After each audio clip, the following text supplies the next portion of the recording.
Kennedy Carter now with 12 points off the bench. And this moment, of course, sparked outrage among a lot of people. But there was Angel Reese clapping from the bench. Not for some spectacular play by her teammate, but seemingly applauding Carter just pushing Clark for no reason. However, CC, caught off guard by what just unfolded, kept her composure in the face of what many saw as a pretty unnecessary and rough foul. I mean, that's clearly a foul. And this incident set the tone for what was to come. Later in the same game, another contentious play raised eyebrows. Was Clark's fall a genuine reaction or an over-dramatized flop? The referees waved it off, but the debate raged on among fans and analysts. However, despite the disputes, Clark and her team clinched a narrow victory 71-70. And 2 weeks after this controversial clash, the stage was again perfectly set for a rematch. Indiana Fever versus Chicago Sky. Caitlin Clark versus Angel Reese. And this time, the dynamics were a little bit different. Reese was no longer clapping from the sidelines. She was at the center of the action, leading her team directly against Clark on the court. Foul, I believe, to Angel Reese. Yep, across the head, and they will go to the monitor to review this one. Now, Clark wasn't about to ignore any aggressive moves on the court this time. She decided not to just play it cool. Her response was going to be different. But before we dive into all that, let's start at the beginning. Where did this all come from?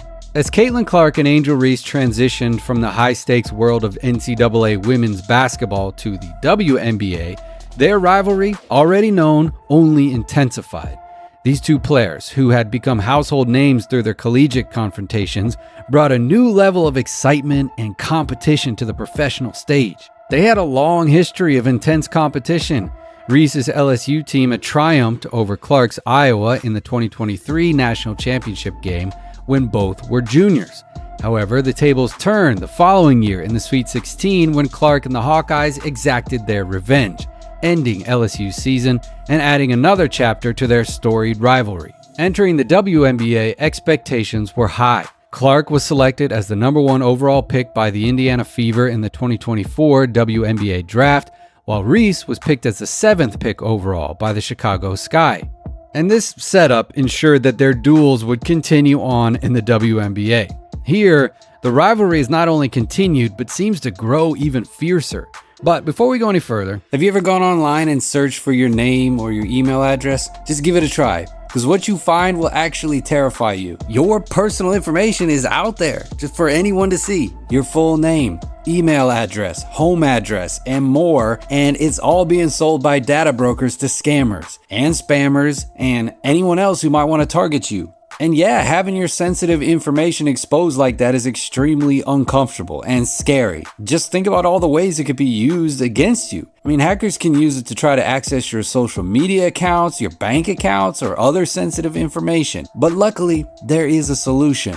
Aura, the sponsor of today's video. Aura shows me which data brokers are selling my information and automatically submits opt-out requests for me. It's basically helping me clean up my digital footprint and reduce the amount of spam I get. But it's not just data brokers we have to worry about. Recently, AT&T revealed that over 73 million customer records were released on the dark web. Yeah. And so they recommend using strong passwords, monitoring your account activity, and considering credit freezes or fraud alerts. Well, Aura does all this for me in one app. I don't have to cobble together multiple services just because a company couldn't keep my data secure. I am not leaving myself and my family vulnerable to data breaches. And if you don't want to either, you can go to aura.com/playersunlimited and try your first 2 weeks for free. All right, back to the video. Reese, ever the competitor, spoke out against the idea that the WNBA's surge in popularity was due to a single player, clearly referencing Clark.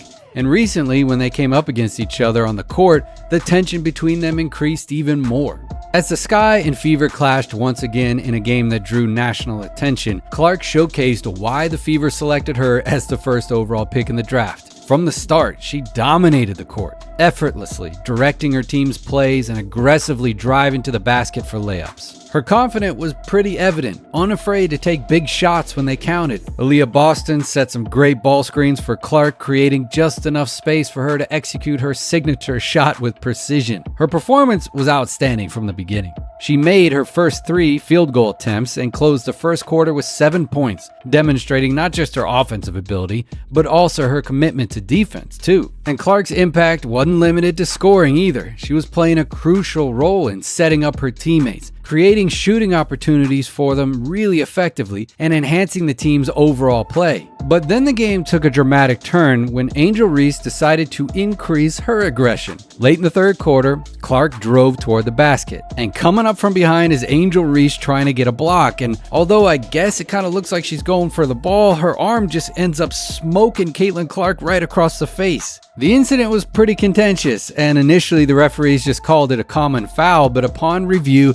their perspective shifted. Considering Reese's ability as an inside player with an average of 10.2 rebounds per game and 13 rebounds in this match alone, I assume the officials found it hard to believe that she would have missed the ball by such a large margin. I mean, she's not the best shot blocker in the WNBA, but she is currently ranked 4th for rebounds. Anyway, the officials reviewed the incident and concluded that the contact was not accidental, but intentional, cleverly made to look like an unintended collision. She managed to fool a lot of people, but the referees saw through the act and they decided that the action was serious enough to warrant a flagrant foul. But despite this intense moment, the focus quickly returned to the flow of the game. Clark, unfazed by the altercation, of course, sank the 2 technical free throws, giving her team a 65-62 lead with just under 3 minutes remaining in the quarter. This incident, far from discouraging Caitlin, appeared to only enhance her determination during the game. And instead of being unsettled by what happened, she used it as motivation. She responded by scoring 9 points in the final 5 minutes of the third quarter. Her relentless drive was on full display as she continued to dominate the rest of the game, unwilling to back down under pressure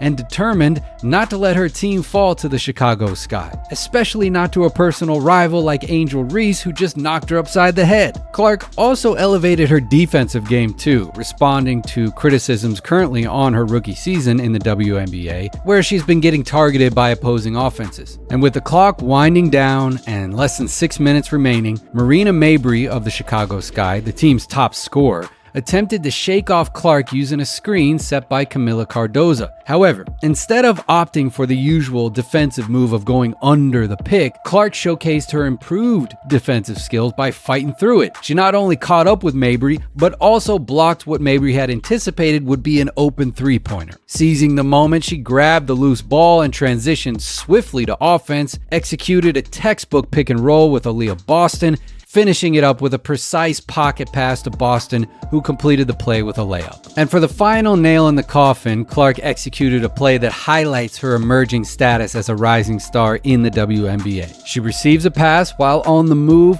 deftly navigates around a Boston screen, and without hesitation pulls up from deep. And as the ball sails to the basket, Clark maintains her follow-through, a move that shows her confidence, you know? And when the ball snapped through the net for a 30-footer, pushing the Fever ahead by 7 points with just 3 minutes left to play, the arena erupted in cheers, as it always has erupted with her plays. And she turned to the crowd, her roar merging with theirs in a shared celebration of her clutch performance. It was a definitive play. It not only emphasized her finding her rhythm, but also her ability to rise to the occasion under immense pressure. This game was a pivotal moment, not only for her, but for the Fever as a team. Their 91-83 victory over the Chicago Sky marked their second consecutive win against their Midwest rivals, and their first back-to-back win of the season. And Clark was clearly the key factor in this victory, delivering what many would consider the best performance of her young WNBA career. Her performance was spectacular, making her presence felt across every part of the game. With a game-high 23 points, including 3 from beyond the arc, she nearly got herself a triple-double with 9 assists, 8 rebounds, and 2 blocks. And get this stat line is so rare that only 4 players in WNBA history have matched it, and Clark is the only rookie to do so. But after the game, Angel Reese was busy expressing her frustration with the refs, particularly the decision to classify her contact with Caitlin as a flagrant foul. She defended her actions, stating, "It's a basketball player. I can't control the refs. They affected the game obviously a lot tonight." It's worth noting this incident wasn't the first contentious moment for Reese this season. Earlier in the month, during a game against the New York Liberty, she was ejected after quickly basically picking up 2 technical fouls. But the WNBA later overturned the second technical, acknowledging that she should not have been ejected from the game. This series of incidents indicates a pattern of controversial calls involving Reese, adding another layer of complexity to her first season in the league. On the other hand, Clark's season has been remarkable. Averaging 16.1 points per game, she ranks 17th among a league filled with elite scorers. This impressive scoring ability is exactly what made her a prime target for the league's best defenders. In just her 15 games, she has already gone head-to-head with 14 former all-defensive players. Her standout performances have marked her as the top rookie, but also ensured that she is a focal point in every opponent's game plan. But despite the intense scrutiny on her on and off the court, her ability to maintain a high level of production and poise is just remarkable. But aside from controversies and fouls, Angel Reese has also displayed her ability in that same game, tying a WNBA rookie record with her 6th consecutive double-double, gathering 11 points and 13 rebounds along with 5 assists. However, her shooting was a little less efficient, making only 4 out of 13 shots from the field, all while accumulating 5 fouls, a recurring challenge she has faced so far as a rookie. This difference in performance highlights the unique journeys that these two stars are taking as they establish themselves in the league. Each one of them is following a different path, marked by their individual challenges and successes as they both work to leave a lasting impact on the game. And their rivalry has quickly become one of the most captivating narratives in women's basketball, each game adding a new layer to their storied competition. They have both been consistently under the spotlight, and their encounters, beginning in college, have progressively drawn significant attention. But the question now isn't just about who will win the next game, but who will ultimately come out on top in this ongoing rivalry. The history between these two dates back to their college days, with Reese initially dominating the first 4 matchups, including a memorable victory in the 2023 national title game. And in that game, a taunt by Reese towards Clark in the final seconds went viral, sparking this fiery rivalry that has only grown since. However, the tide has turned recently, with Clark winning their last 3 encounters, including an Elite 8 battle earlier this year and their initial meetings in the WNBA. Their matchups, especially during their college years at Maryland and LSU, did not initially grab widespread attention. However, the intensity and stakes of their games have skyrocketed over time. They both played a pivotal role in setting a record for the most watched women's college basketball game in 2023, attracting almost 10 million viewers. And this record was broken again the following spring, as 12 million fans watched their clash for a spot in the Final Four. And now, as professionals, their rivalry continues to be a major draw. Their first WNBA meeting this season pulled in 1.5 million viewers, marking it as the 4th largest audience for a WNBA game in the last 2 decades. And though their professional careers have just begun, Angel Reese and Caitlin Clark are already linked by a rivalry that promises to both entertain and define their trajectories in the WNBA. Every time these two face off, the court becomes a stage for what can only be described as must-see TV. Their intense rivalry and undeniable talent captivate audiences. It's as simple as that. They turn each game into a display of high-level competition. And this season, as the rivalry gains momentum in the WNBA, it marks the beginning of a new chapter, one that could very well shape the future of the entire league. Angel Reese and Caitlin Clark are pioneers, propelling women's basketball into a new era of recognition and excitement. All right, that's it for this one. Thanks for watching. Let us know what you thought down in the comments. And as always, don't forget to like, subscribe, and share the episode if you enjoyed it. Thanks for watching, and we'll see you in the next one.